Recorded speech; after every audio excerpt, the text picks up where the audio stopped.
Одна из рейтинговых программ на телеканале СРРК поменяла свое название. Вместо прямого эфира будет выходить «Арка Лайв». Каждую среду в 19:00 в режиме реального времени ведущие обсуждают самые актуальные темы в сфере ЖКХ, энергетики, здравоохранения, образования, культуры. Режим интерактивного вещания дает возможность зрителю высказать свое мнение по обсуждаемым проблемам, внести предложение, задать конкретный вопрос. В конце передачи подводятся итоги интерактивного голосования.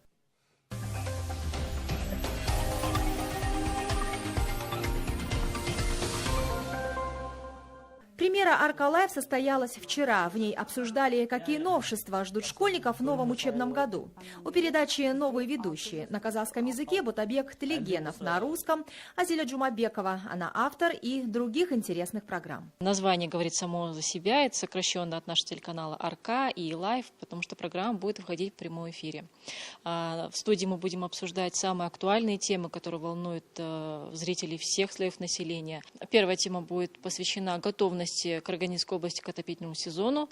Будут приглашены гости. Я думаю, что телезрители будут активны, будут задавать интересующих вопросы. Каждый новый проект требует немало сил и фантазии, ведь закон телевидения: сначала вижу, потом слышу. Поэтому наши дизайнеры решили изменить студию до неузнаваемости. На смену красному и зеленому пришли серый и желтый. Во время съемок программы «Арка Лайв» задействовано до 12 человек.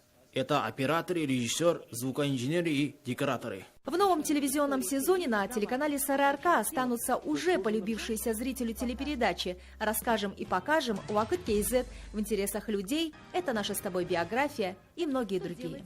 Динара Сартаева, Сайран Акамбаев, Роман Копылов, телеканал СРРК.